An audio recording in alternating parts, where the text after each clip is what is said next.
feel that he was misled by his national security advisors, whoever it was that told him there was no classified information in there, now that he's seen these messages? I've now been asked and answered this question 3 times by the both of you, and I've given you my answer. The president feels the same today as he did yesterday. In a high-stakes game of media drama, Karoline Leavitt, the fiery, up-and-coming White House press secretary, just shut down the queen of daytime TV, Joy Behar, and the consequences were massive.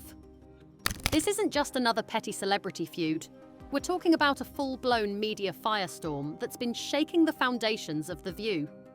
Right. And on my follow-up on what you had just said. Go ahead, Philip. Caitlin, I'm not taking your follow-up. I have a follow-up on something you just said, though, Karoline. That's Caitlin, regarding I'm not Jeffrey taking Goldsberg. your follow-up. Philip, go ahead. I have called on you. Absolutely not. Let me be unequivocally clear about that. And watching this clip, I couldn't help but think how ironic that Whoopi Goldberg and Joy Behar and the rest of the ladies on The View spend their time calling Republicans the conspiracy theorists. But they have been wrong about everything they have said over the last couple of years. In a twist that no one saw coming, Leavitt, at just 27 years old, a powerhouse in the political world, exposed Behar's biased and sexist remarks live on air, leading to an $800 million lawsuit and pushing the longtime View host to the edge of her career. The once untouchable Behar, known for her sharp tongue and outspoken liberal views, is now left scrambling, and fans have been watching every moment of it, glued to the drama unfolding in real time. Cackling witch herself, Joy Behar from The View, whose jealousy is something to behold. Here is her assessment of Trump's new White House press secretary, Karoline Leavitt. I think she's probably been put in there because, according to Donald Trump, she's a 10. You know that's what it is. But how exactly did this all go down? Let's break down the explosive details of this story, from the initial spark to the fiery aftermath, and why this may just be the beginning of the end for The View as we know it. This country that we're in was settled by indigenous people, right?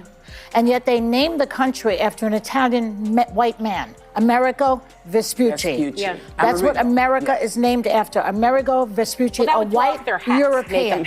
Why is it named after a white man? Well, let me ask you. It all kicked off when Joy Behar, while discussing the appointment of Karoline Leavitt as the youngest White House press secretary in history, took a shot that left the political world stunned.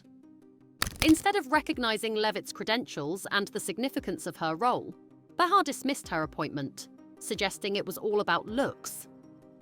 Yes, you heard that right. Behar, in classic The View fashion, reduced Leavitt's accomplishments to her appearance rather than her skills or hard-earned success. This wasn't just a harmless comment. It was a direct attack on Leavitt's professionalism and a blatant dismissal of the young press secretary's achievements. Leavitt, who has worked in high-profile political campaigns, been a communications director for top Republican figures, and held a crucial role in Trump's first administration, wasn't just a pretty face. She was an accomplished professional. But here's where it gets juicy. Behar thought she was throwing a jab that would stick, but she wasn't prepared for Leavitt to fire back with a legal bombshell. That's right. Karoline Leavitt wasn't going to let this slide. She did what no one expected. She filed a defamation lawsuit against Behar and ABC, the network that's been the powerhouse behind The View. In the $800 million lawsuit, Leavitt accused Behar, along with other hosts like Whoopi Goldberg, of engaging in defamation and character assassination. The lawsuit claimed that Behar's comments were not only false, but also malicious, designed to destroy Leavitt's reputation in the public eye. And just like that, the media firestorm was born. The timing couldn't have been worse for The View.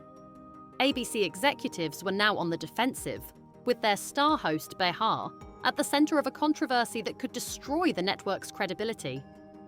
Not only were they facing a massive lawsuit, but they were also dealing with a public relations nightmare. What started as a comment from Behar had turned into a full-blown media disaster, and ABC was scrambling to control the damage. The legal team at ABC was in full-blown panic mode. The network, which had long been a platform for bold opinions and liberal voices, found itself caught in the crossfire of a legal battle that threatened to shake the very foundations of its reputation. Inside ABC's headquarters, executives were reportedly scrambling, holding emergency meetings and discussing how to handle the fallout. Should they issue a public apology? Should they suspend Bahar? Or should they cut ties completely and remove her from the show to save face? But here's where it gets even more intense. The tension behind the scenes wasn't just about the legal implications, it was about the loyalty within the team. According to multiple sources, staffers at The View were split on how to handle the situation. Some were fiercely loyal to Bahar, insisting that her comment, while inappropriate, didn't warrant such severe consequences. But others saw the big picture. This was a line-crossing moment, and it was about more than just a comment. It was about holding public figures accountable for their actions. And then the unthinkable happened. Joy Behar, the Queen of Daytime TV, was officially ousted from The View. The announcement came just days after Leavitt's lawsuit made headlines, and many were left to speculate. Was this a voluntary departure? Or was Behar pushed out by ABC executives who realized the magnitude of the crisis they were facing? The official statement from ABC was vague at best, with the network saying that Behar had decided to step away and wishing her the best. But insiders say that ABC executives had no choice but to remove Behar in an attempt to salvage the show's reputation.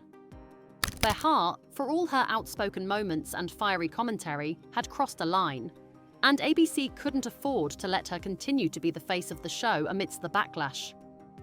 Now, as you might imagine, the reaction from fans was mixed. Some celebrated Behar's departure, seeing it as long overdue. One user tweeted, "Finally!" Behar had it coming for a while. She's been disrespecting women who don't share her views for years.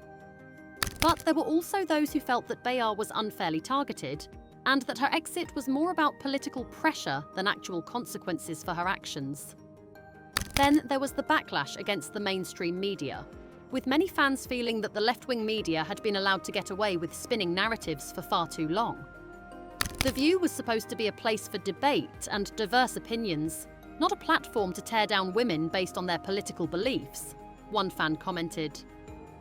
Meanwhile, conservative voices saw Leavitt's win as a major victory. "This is what happens when you stand up for yourself," tweeted one supporter. "Karoline Leavitt is proving that you can take on the media and win." Behar thought she could use her position to tear someone down, but it backfired big time. As for Karoline Leavitt, her career has been catapulted to new heights. The $800 million lawsuit has turned her into a household name. But it's not just the legal battle that's fueling her rise. Leavitt has been steadfast in defending her political views, and this clash with Behar has only further solidified her as a formidable voice in American politics. At just 27, Leavitt is already one of the most prominent figures in the Trump camp, and her ability to handle the press with poise and precision is a testament to her sharp intellect and strategic thinking. In her first White House briefing, Leavitt didn't just hold her own. She turned the tables on CNN's Kaitlan Collins, exposing the media's bias and reminding the world that there are consequences for pushing false narratives. And now, as the media continues to spin the story, Leavitt is using the attention to expand her influence, making it clear that she's here to stay. Will this media circus be her launchpad to even bigger things? Only time will tell, but the way things are looking, Karoline Leavitt's rise to the top is only just beginning. As for The View, the question remains, can it recover from this massive fallout? With Behar gone and the $800 million lawsuit still looming, ABC executives are now scrambling to figure out how to maintain the show's relevance. Will they try to replace Behar with another outspoken liberal voice? Or will they seek out a more balanced perspective in an attempt to regain public trust? One thing's for sure, The View's days of untouchability might be over. Fans are demanding more accountability, and shows that fail to adapt to the changing political landscape could soon find themselves out of a job. If the mainstream media doesn't find a way to adjust its tone and approach, we might just be witnessing the beginning of the end for one of television's longest-running talk shows. So what's next for Karoline Leavitt? Will her $800 million lawsuit become the tipping point that sparks a new era of media accountability? Or will it just be another blip on the radar? And what about The View? Will the show bounce back? Or is it on the brink of collapse? Let us know what you think in the comments below. Do you think Karoline Leavitt is right to stand up to the media? Or was Behar's comment just another case of media tension that's been blown out of proportion? Like, subscribe, and hit that notification bell for all the latest updates on this explosive drama. Trust me, you won't want to miss what happens next in this wild ride of media feuds, politics, and courtroom battles. Stay tuned for more.